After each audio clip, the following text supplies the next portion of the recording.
जी hello viewers, मैं हूं कमर चीमा अपने यूट्यूब चैनल कमर चीमा के साथ।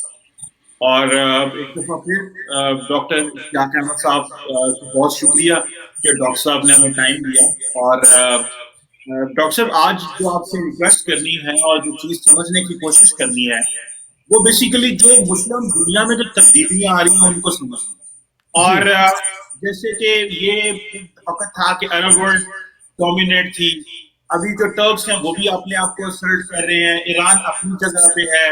ये दो तीन मुसलमानों के ये जो एथनिक ब्लॉक्स हैं, फिर हम जैसे भी ममालिक हैं, फिर मलेशिया, इंडोनेशिया, ये भी ग्रुपिंग्स हैं। तो सर, जो पहली चीज आपसे पूछनी है कि ये जो टर्की जो है वो अपने आप को बहुत असर्ट करने की कोशिश कर रहा है, इवन विद इन टर्की और with in the Muslim world, और जो जो यूरोप के साथ एक टफ लाइन लेने की कोशिश कर रहा है। How do you see this change in the Muslims? देखें जी, मुस्लिम वर्ल्ड में कई ट्रेंड्स आए हैं। क्लासिकल ट्रेंड तो ये था pan Islamism versus pan अरबिज़म।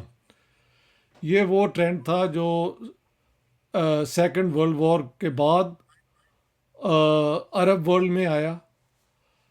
Pakistan उसका नया नया आज़ाद हुआ था। पाकिस्तान की कोई अरब वर्ल्ड में इतनी ज़्यादा वेलकम नहीं थी। उसकी वजह है कि लोग पाकिस्तान को और इसराइल को एक ही आइडिया समझते थे अरब वर्ल्ड में। उनका ख्याल था कि हिंदुस्तान की आज़ादी में इन्होंने अलग एक अपना मुल्क अंग्रेज़ों के साथ मिल के ले लिया, और वहाँ पे अरब वर्ल्ड में वेस्ट ने अपनी पावर के ज़रिए इसराइल को प्लांट किया। लेकिन ये सियासत तो बदल, जब स्टेट्स बन जाती हैं फिर पाकिस्तान ने बहुत कोशिश की समझाने की कि नहीं, हम तो एक नाम ही हमारा मुस्लिम नेशन है, तो आपके साथ तो हमारे कल्चरल रिलीजियस ये सारे रिश्ते हैं, और हम आपके साथ हैं। टर्की उस ज़माने में वो पुराना जो अतातुर्क ने टर्की को अरब वर्ल्ड से अलग किया था, उसकी वजह थी कि फर्स्ट वर्ल्ड वॉर में फॉर राइट और रॉन्ग 1916 ने अरबों ने लॉरेंस ऑफ अरेबिया और ब्रिटिश क्या कहते हैं असिस्टेंस के ज़रिए तुर्कों के ख़िलाफ़ बगावत कर दी थी। और उनको तुर्क ये समझते थे कि ये इन्होंने हमें पीछे से वो खंजर मारा है। मुझे याद है 1981 में जब मैं पहली दफ़ा गया ना टर्की, मेरे वहाँ दोस्त हैं। जी। वैसे तो मेरी बीवी भी टर्किश ही है। अच्छा। तो मेरे दोस्त ने कहा कि यार बात सुनो, टैक्सी में कहीं किसी अरब की तारीफ ना कर देना, ये भी ना कह देना कि तुम अरब हो, तुम्हें वो तुर्क टैक्सी से निकाल देंगे।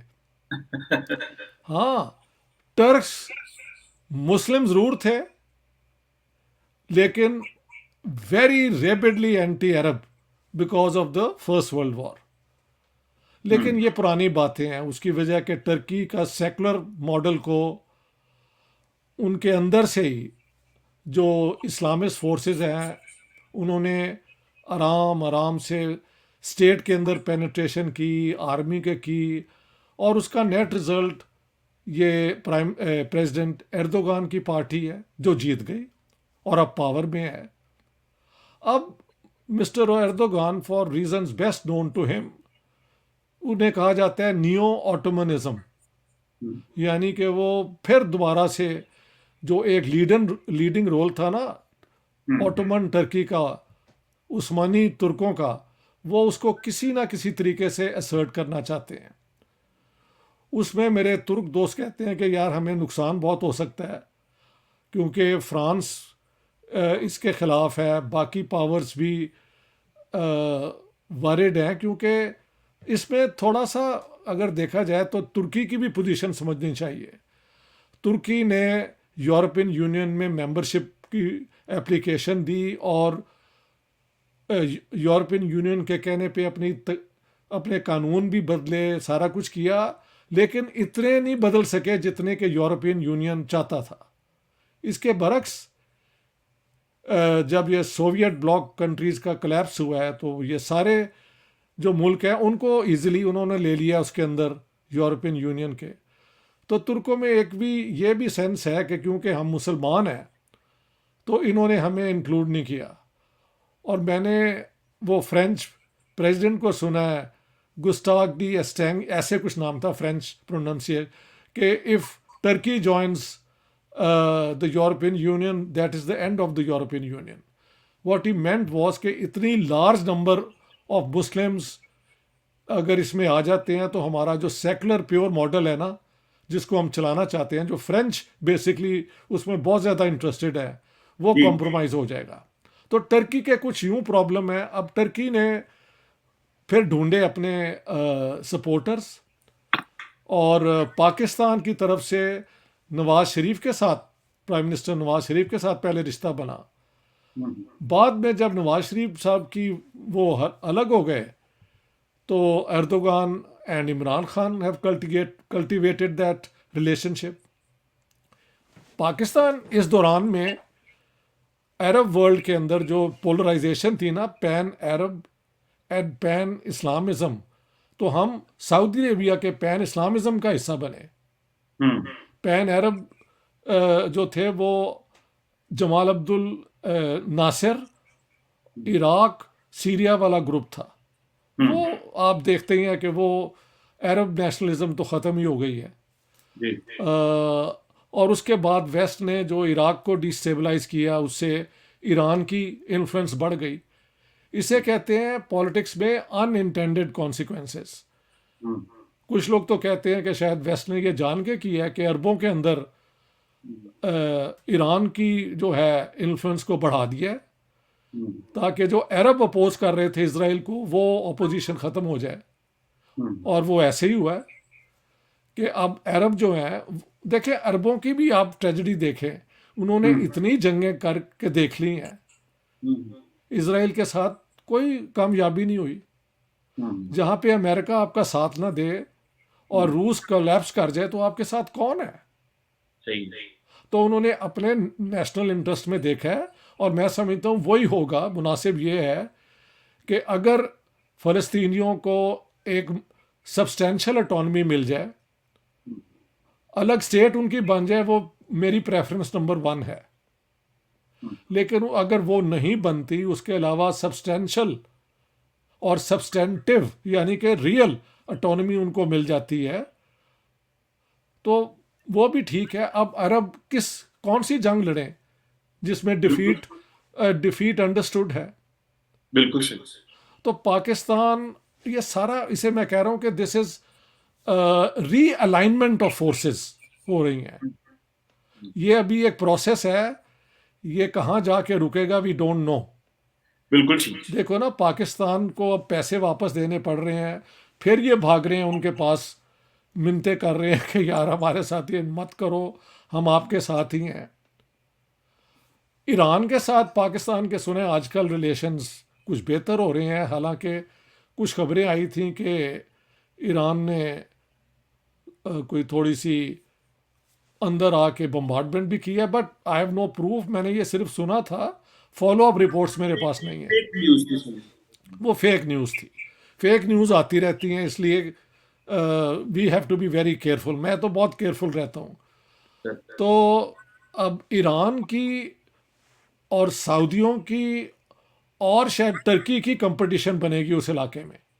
हम्म होता यह है कि ये 3 अगर होंगे तो 2 एक दूसरे के साथ हो जाएंगे, तीसरे के खिलाफ। बिल्कुल ठीक सर। इस किस्म का मुझे लग रहा है कुछ इक्वेशन बनने का, कि who will dominate the Middle East. Iran is a candidate, Turkey is a candidate, and Saudi Arabia is the old hegemon जिसे कहते हैं, उसकी नंबर 1 पोजीशन थी। अब इन दोनों में से कौन आगे आएगा वी डोंट नो। बिल्कुल ठीक है सर। सर एक तो चलो ये हो गया कि जो टर्की का जो अपना यूरोप के साथ रोमांस था, फिर मुस्लिम वर्ल्ड में वो अपनी एक्सेप्टेंस चाहता है और वो अरबों को पीछे करना चाहता है, लेकिन उसके पास इतना पॉलिटिकल माइलेज क्लाउड नहीं है जितने अरबों के पास है ऑब्वियसली। और जी यही वजह है कि जो पर्शियंस हैं, जो टर्क्स, ऑटोमन्स हैं, वो पीछे रह गए हैं। आज भी अरब वर्ल्ड ने वो जो एक रिलीजियस लिंकेज मुस्लिम वर्ल्ड में एस्टैब्लिश की है, वो बड़े स्ट्रांग है। जी लेकिन सर जो अहम बात है, मुझे ये बताएं, अगर सऊदी अरब कहता है कि जी इसराइल को रिकॉग्नाइज करना है, तो आप क्या समझते हैं कि इसराइल की रिकॉग्निशन अगर सऊदी अरब कर ले तो मुस्लिम वर्ल्ड की क्या शेप होगी और सऊदी अरब की रिकग्निशन और एक्सेप्टेंस मुस्लिम वर्ल्ड में क्या इसी तरह रहेगी? देखिए, वहाँ पे भी जहाँ पे आ जाते हैं ना स्पेकुलेशन, वो कुछ भी हो सकता है। मुझे यूं ही लगता है कि अगर जैसे सऊदीज ने भी कंडीशंस तो लगाई हैं ना कि इजराइल फ़लस्तीनियों के साथ कोई एग्रीमेंट कर ले तो तब हम रिकग्नाइज कर लेंगे, अनकंडीशनल तो नहीं है। अगर वो कुछ ऐसी अरेंजमेंट हो जाती है और फ़लस्तीनियों को भी आप ऑन बोर्ड ले आते हैं तो वाई नॉट रिकग्नाइज कर लें। और ये सबको करना पड़ेगा क्योंकि वो जो था ना स्लोगन के we will drive Israel into the sea, that's not going to happen. Hmm. और इतनी जंगें करके सऊदी अरेबिया ने फंडिंग बहुत की है ये अरब रेजिस्टेंस की, पैसा तो वहाँ से ही आता था ना, हम्म। तो उनके पास कुछ भी रिजल्ट नहीं आया। देखिए, स्टेट्स अपनी सर्वाइवल के लिए हमारी अपनी रीअसेसमेंट करती रहती हैं। तो अब सऊदी अरेबिया को नज़र आ गया है कि ईरान को बैलेंस करने के लिए उन्हें कुछ ना कुछ करना पड़ेगा, लेकिन ये अब आने वाले वक्त में देखना होगा कि फ़लस्तीनी जो हैं वो किस तरह इस बैलेंस ऑफ पावर में जाके फिट होते हैं। और टर्की के बयान जो हैं वो प्रो फ़लस्तीन होते हैं, लेकिन यू नेवर नो, इसराइल के साथ बहुत अच्छे रिलेशंस हैं टर्की के, मैं तो इंटरनली जानता हूँ ना। बल्कि कुछ तुर्कियों का तो ये है कि एर्दोगान के आने के बाद बहुत बिजनेसेस और बहुत चीज़ें टर्की की जो हैं वो उन्होंने इजरायली कंपनीज को बेच दी हुई हैं। तो ये भी एक न्यूज़ है जो अपोजिशन में बहुत चलती है। तो कौन किसके साथ है, कितना दिल के साथ है यार, यू नो, स्टेट्स और उनकी जो डीप स्टेट्स होती हैं उनके अंदर वो क्या प्लान करती रहती है। We can only look at the facts as they move. Hmm. समझ गए आप? लेकिन मुझे यूं ही नज़र आता है कि इसराइल की रिकग्निशन हो जाएगी और शायद सऊदी अरेबिया के बाद बाकी अरब मुल्क भी उसके साथ हो जाएंगे। जो रेडिकल अरब मुल्क हैं, शायद इराक और कुछ और, थोड़ी देर रजिस्ट करें, लेकिन इन द लॉन्ग रन वहाँ पे नॉर्मलाइजेशन के लिए ये ज़रूरी हो जाएगा कि आप इसराइल को भी रिकग्नाइज कर लें। क्योंकि आफ्टर ऑल देखें, मैंने कई दफ़ा पाकिस्तान में समझाया, मेरी सारी उम्र वेरी प्रो पैलेस्टीनियन नारे और ये सारा मैंने भी बहुत किया है, वेरी एंटी इसराइल ये वो, लेकिन यार at this stage in life what is the big deal? Israel is actually smaller than Rawalpindi division. Lahore division से ज़रा बड़ा है, ज़रा बड़ा है।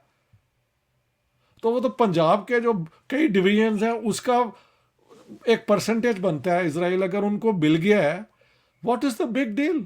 ठीक है, मेरी बात सुने, ठीक है कि कॉलोनियल ये जो फर्स्ट वर्ल्ड वॉर हुई तो उसकी वजह से बना, तो उसकी वजह से इराक नहीं बना, उसकी वजह से ये सारे मुल्क नहीं बने। उससे पहले तो ये ऑटोमन एम्पायर के प्रोविंसेस थे। So I mean what is the ultimate argument?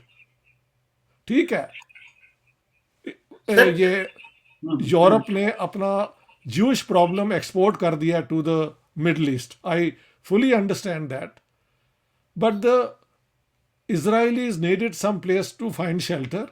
Europe ने उन्हें खुद शेल्टर नहीं दिया। सेकेंड वर्ल्ड वॉर के बाद उनको वहाँ पे लाके तो एक स्टेट दे दी है। This is the reality. सारे हिंदुस्तान की आज़ादी की जंग कांग्रेस और बाकी लड़ते रहे, उन्होंने आखिर में पार्टीशन करके उस पार्टी को नहीं पाकिस्तान दे दिया जिसने एक दिन अंग्रेज़ों के ख़िलाफ़ कोई काम नहीं किया। ऐसे स्टेट्स कई बनती हैं। सर, मैं जो आपसे चीज पूछना चाहता हूँ वो हमें ये समझने की जरूरत है और काइंडली इसको जरा हाईलाइट भी कीजिएगा। आपने सही कहा है, लेकिन सर मैं समझता ये हूँ कि हमारी मुस्लिम दुनिया और मुस्लिम लीडर्स ने अपनी अवाम के अंदर इतनी रेडिकलाइजेशन कर दी है कि इवन के जो इसराइल फलस्तीन कॉन्फ्लिक्ट था इसको हमने जूस मुस्लिम कॉन्फ्लिक्ट कहना शुरू किया, जिसका ये नुकसान हुआ कि सोसाइटी रेडिकलाइज हो गई और सोसाइटी रेडिकलाइज होती है और वो it's a process of decades and then for the deradicalization again a process of decades कि आपको वो जो इस्राइल की एक्सेप्टेंस ही नहीं हो रही। मॉडर्न वर्ल्ड में आपको देखना यह है कि कौन बड़ी पावर है, क्या इन्फ्लुएंस है, ग्लोबल इन्फ्लुएंस नेगोशिएशन में कैसे वो कर रहे हैं, हमारी सोसाइटी को कैसे फायदा हो सकता है, हमें इसराइल के साथ शरीक होने का फायदा ही है। हम दुनिया में हर मुल्क के साथ ताल्लुक बना सकते हैं। और ये जो हमारा जो पर्सपेक्टिव था, ये काफरों की दुनिया, ईसाई, यहूदी, इसने जितना माहौल खराब कर दिया, आप नहीं समझते। आज जब ये बात हम करते हैं कि हमें जो ताल्लुकात हैं वो मॉडर्न वर्ल्ड की रियलिटीज के मुताबिक स्टैब्लिश करने चाहिए, ना कि हमारे मुस्लिम लीडर इस्लाम को बेच बेच के, हमारे बेच के अवाम को अपना रूल स्ट्रेंथन करते रहे और ये चीजें करते रहे। आज नुकसान हो रहा है कि जब हमें रैशनल फैसले लेने पड़ते हैं तो हम जो है वो अपने माजी में कैद हो जाते हैं। तो how to come out of this? हाँ, how to come out is a big question, but the problem that you have defined is 110% correct.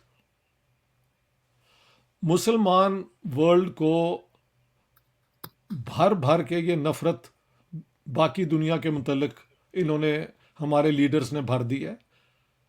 और उसके अंदर अब उसको क्या कहते हैं, अनबाउंड करना, उसको वापस लाना, ये इतना आसान नहीं है। लेकिन बात सुने, ये लीडरशिप भी कर सकती है। अवाम में तो कोई ऐसी चेंज नहीं आएगी और इनको कोई ना कोई हरकत ऐसी करनी पड़ेगी। मैं कह रहा हूँ, अगर सऊदी अरेबिया रिकग्नाइज कर लेता है और उसकी प्री कंडीशन ये है कि वहाँ के फ़लस्तीनियों को एक क्या कहते हैं, मैक्सिमम ऑटोनमी या एक स्टेट या समथिंग लाइक दैट दे दी जाए, ताकि वो अपना सेल्फ रूल एक्सरसाइज कर सकें।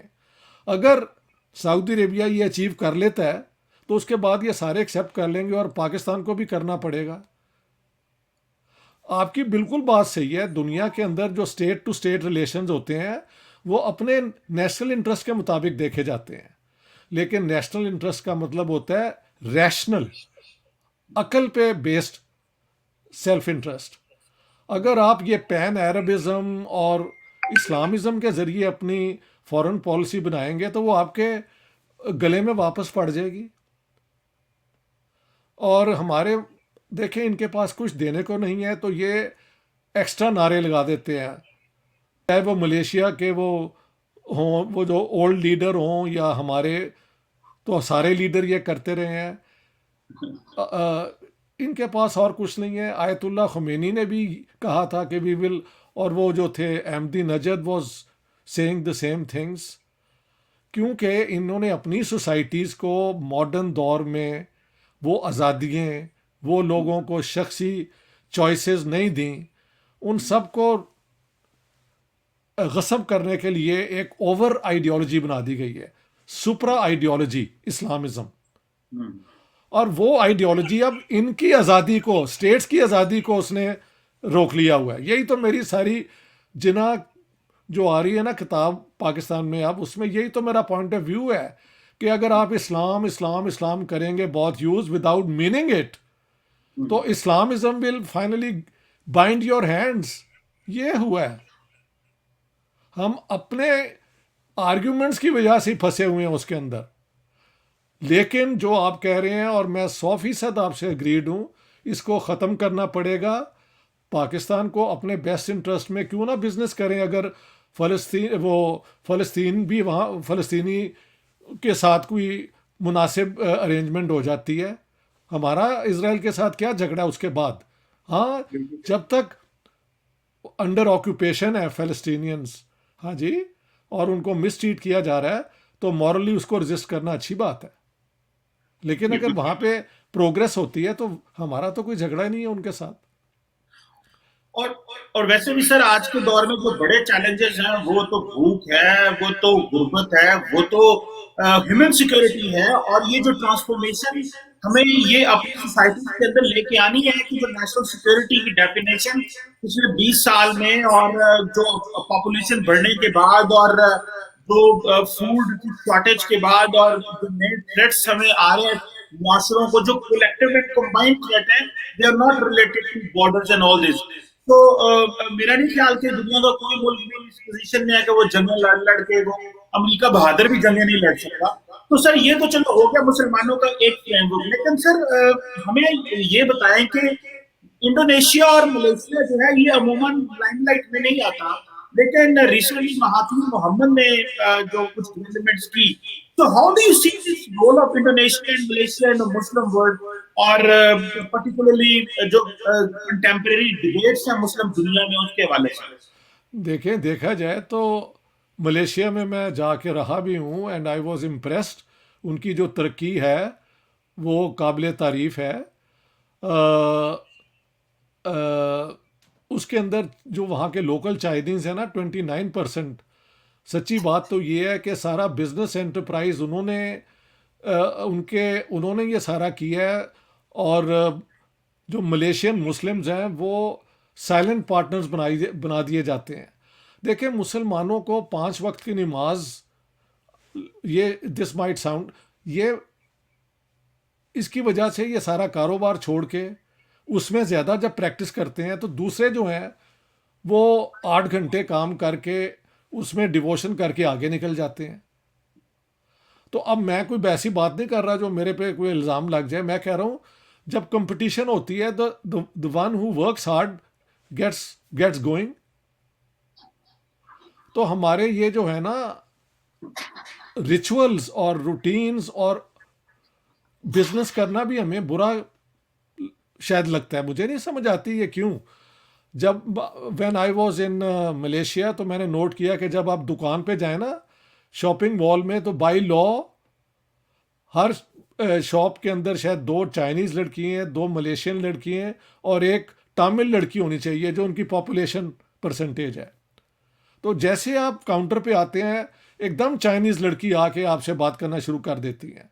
The Malaysian girls are sitting back there, back laid, very shy, not talking to you, but they are employed on the same basis, हालांकि वो majority में है।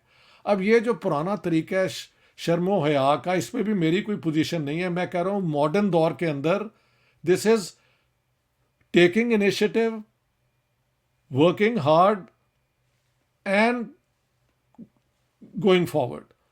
इंडोनेशिया में इससे वैसे मैं हम ज़्यादा वहाँ पे जाके खुश हुए, वो ज़्यादा मिक्स सोसाइटी है। मलेशिया में तो फिर ज़्यादा कंट्रोल्ड है, लेकिन दोनों के पास ऑयल है, so they are rich countries and they have done well economically. देखा जाए तो मेरे ख्याल से सबसे ज़्यादा पॉपुलेशन इसको मुसलमानों की दुनिया में जो है वो शायद इंडोनेशिया के, और उसके बाद पाकिस्तान का नंबर है। आइदर वे वहाँ पे भी इस्लामिज़म एक्सट्रीमिज़म का कुछ रोल रहता है, लेकिन वो अपना जो है ना हिंदू पास को भी साथ लेके चलते हैं। उनके नाम भी कई हैं। उनका एक इलाका जो है वो तो बाली जो है वो है ही हिंदू मेजॉरिटी का, और वो सबसे ज़्यादा पीसफुल है जब हम वहाँ गए हैं हॉलीडे के लिए, ये वो। तो मुसलमानों को ये सारे रट से, जैसे आप कह रहे हैं ना, निकलना पड़ेगा। इतनी बड़ी ये पॉपुलेशन है, 1.4 बिलियन कहते हैं। आप सारे ह्यूमन इंडेक्स, डेवलपमेंट इंडेक्स में पीछे क्यों रह जाते हैं? कलोनियलिज्म कहीं होगा तो वो चला गया हुआ है ना। अब तो आप अपनी इतनी बड़ी बड़ी स्टेट्स हैं, चलाएं, अपने लोगों को एजुकेट करें। एजुकेशन में हम सबसे नीचे क्यों आ जाते हैं? यूरोप के अंदर में हमने देखा है स्कूलों के अंदर actually the Hindu and Chinese and these students उन्हीं फैमिली, उन्हीं बैकग्राउंड के इमिग्रेंट्स के हमेशा आगे होते हैं। तो ये क्या कोई साइकोलॉजिकल, कल्चरल, सोशियोलॉजिकल प्रॉब्लम है? I think so, yes. The modern world requires, वो क्या कहते हैं, the man with the go. You have to take initiative, obey the law. अच्छा, लॉ ब्रेक कर के बाकी कामों से आगे बढ़ जाने में हमारा जवाब नहीं है, but I am not going to discuss that. लेकिन नॉर्मल तरीके से एफर्ट करके आगे आना इतना ज़्यादा इस्टेब्लिश नहीं हुआ जैसा कि बाकी इमिग्रेंट्स ने कर लिया। अच्छा, जो ईरानी आए हैं वो सारे पढ़े लिखे आए थे। ईरान इनकलाब के बाद जो भागे हैं वो स्वीडन के अंदर, बाकी इन इलाकों में बाकी इमिग्रेंट्स से ज़्यादा एडवांस्ड हैं। वो मॉडर्न हैं, एजुकेटेड हैं, और वो दे हेट ये जो इस्लामिज़म अब उनके मुल्क में आया है। तो आपको अगर यहाँ पे दुनिया में रहना है तो जो उसके तकाजे हैं, जो उसके स्टैंडर्ड है, उनके साथ चलना पड़ेगा। जिहाद बिल्कुल जहूद का कोई चांस नहीं है, और कोई करिश्मे नहीं होंगे, आपके एफर्ट्स ही आगे निकलना पड़ेगा। इस्लामिज़म को you have to put it in the क्या कहते हैं यार, storage now, come up with progressive enlightened ideas. बिल्कुल सही। यही सर तरीका है। सर एक सवाल मेरे जहन में आ रहा है तकरीबन ये, और वो सवाल ये है कि इमरान खान साहब ने रिसेंटली कहा कि मैं जब ऑफिस जाता हूँ तो मैं ऑफिस नहीं जा रहा होता, मैं जहाज पे जा रहा तो हूँ। एक बात तो ये। दूसरी बात ये, जो इतना ज्यादा ये जो इस्लामोफोबिया का हमने प्रचार किया है, वो के जेन्युइन मसले हैं, लेकिन पाकिस्तान जैसा मुल्क जिसे इंटीग्रेशन चाहिए, ग्लोबल मार्केट में एक्सेस चाहिए, कनेक्टिविटी चाहिए, जब हम इस तरह की डिबेट करते हैं तो अरब जो वेस्टर्न वर्ल्ड है वो उससे अवॉइड होती है, और बल्कि हमने फ्रांस के साथ अपने ताल्लुकात भी खराब कर लिए हैं।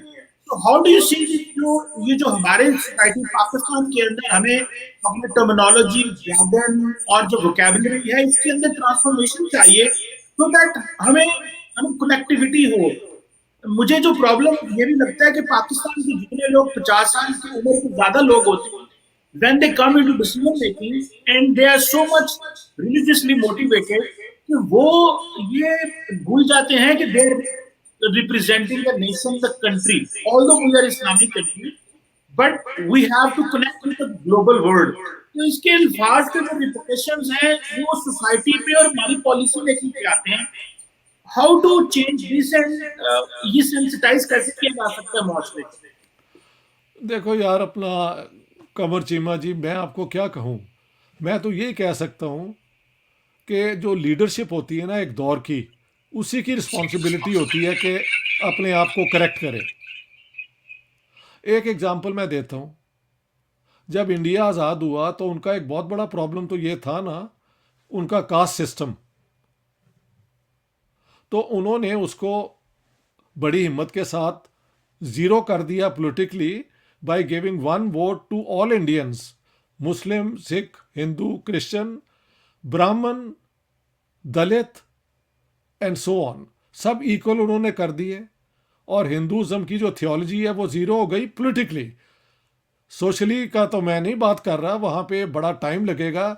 सोसाइटी के एटीट्यूड चेंज करते बहुत वक्त लगता है दुनिया के अंदर, और ख़ास तौर पे थर्ड वर्ल्ड में, जो कि पुरानी सिविलाइजेशंस है ना, इनको अपने पुराने उसको निकलने में बहुत बहुत टाइम लगता है। लेकिन उन्होंने कामयाबी उसमें हासिल की। इलेक्शन कराते हैं, हुकूमतें बनती हैं। हमारे यहाँ लीडरशिप जो है, अब ये जिहाद कहना मैं रोज़ जाके करता हूँ, I think this is abuse of terminology. क्योंकि जो जिहाद है ना, पर्सनल एफर्ट, वो जिहाद अगर आप इस तरह इस्तेमाल कर रहे हैं तो हर लफ्ज़ का मतलब जो है वो फिर बेमायनी हो जाता है। जो इसका टेक्निकल मतलब है जिहाद है, एक तो है कि डिफेंस अगेंस्ट एग्रेशन, एक है ऑफेंस अगेंस्ट अलेज्ड एनिमीज। अगर उससे निकल के आप दफ्तर जाके जिहाद कर रहे हैं तो what is this, why do you use this term? ये तो Imran Khan can only change his language. भाई मैं क्या कह सकता हूं? आई कैन ओनली से कि दिस इज अनफॉर्चुनेट। लोकल छोटे से गेन के लिए, लोगों की तनकीद को रोकने के लिए, उसे कहते हैं लोएस्ट डिनोमिनेटर जो सोसाइटी का होता है ना, ये उसके लिए इस किस्म की बातें करते हैं कि उनमें उनकी पॉपुलैरिटी हो जाए कि वो साडा जना ये करता, यानी जना तो मुराद है पंजाबी वाला जना, वो साडा उन्हें जिहाद। हाँ this is not what leadership should be all about. The leader should set standards, make people go forward. मैं कहाँ पे इनको एडवाइस करूं, किस तरह एडवाइस करूं? What can I say? I totally agree with you. ये और तो अरब ये नहीं करते। वो ये इस्लामोफोबिया का प्रॉब्लम उनका ऐसे नहीं है, एर्दोगान का इसलिए है क्योंकि वो, उसकी एक एम्बिशन है कि मिडल ईस्ट में वो मुसलमानों का लीडर रिकग्नाइज हो। तो he is flirting with that idea. Yes मैंने बताया 1981 में व्हेन आई वेंट, उन्होंने कहा कि प्लीज़ ये ना कहना कहीं को अरबों के हक में बात कर देना, या the Turks will throw you out of the taxi, क्योंकि they wanted an end to that medieval way of thinking जो अतातुर्क ने फैसला किया था, राइट और रॉन्ग। हम्म, तो ये इस तरह ही है हमारी लीडरशिप, इस किस्म के populist, this is called populism. लेकिन पॉपुलिज्म कहने के बाद बात ख़त्म नहीं हो जाती, ये इस्लामिस्ट पॉपुलिज्म है, जो मैं कहता हूँ कि if you use it you also curtail your freedom of action. जब आप जिहाद कहते हैं मैं जाके कर रहा हूँ, तो आपको बाकी चीज़ों में भी जिहाद ही नज़र आना चाहिए। इस्लामोफोबिया भी जिहाद का हिस्सा हो गया कि देखो हम यूएन के अंदर जाके बहुत शोर मचाते हैं, हमने फ्रांस के साथ पता नहीं क्या कर दिया है, क्या नहीं कर दिया। तो आप बात जब करते हैं ना, the words force action on you, stop using those words. आम लोगों को तो इसके तल्लुक ही नहीं है कि वो तो ये कहेंगे कि Imran Khan what have you done, how many jobs have you created, hmm, how much how many how much business has prospered आपके दौरान में, कितने लोगों को नई नौकरियां मिली हैं। लोग तो इस तरह जज करेंगे। ट्रू, तो ये जो वेले हैं ना, जो जिहाद जहूद के चक्कर में होते हैं, अगर आप उनके लिए ये जाके बातें करते हैं, तो जो पाकिस्तान के अवाम की जेन्युइन ज़रूरियात हैं और ख्वाहिशात हैं, उनकी बात नहीं हो रही। You are playing on the emotions of true. Of an irresponsible category of people, and you are feeling good. मैं तो यही कहूँगा।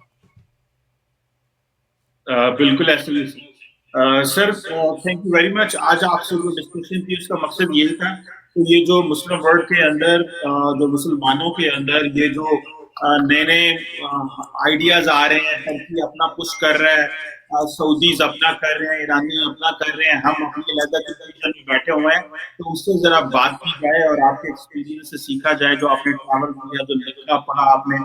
और उम्मीद है कि मुस्लिम वर्ल्ड जो है वो रैशनल सोचेगी, लॉजिकल सोचेगी, और ऐसा सोचेगी जिससे ऑब्वियसली वो उनके अपने शॉर्ट टर्म गोल्स अचीव ना हो सके, और ये इस्लामिक पॉपुलिज्म है उससे वो अपनी दाएं बाजू की कॉन्स्टिट्यूंसी को तो अपील कर सकते हैं, लेकिन ब्रॉडर जो नेशनल ऑब्जेक्टिव होता है उसको जारी बात है उसमें कोई इतना खातर का इजाफा नहीं होता, बल्कि इमेज प्रॉब्लम होता है। Thank you very much doctor Islam Ahmad साहब, सर आपके वक्त को बहुत शुक्रिया।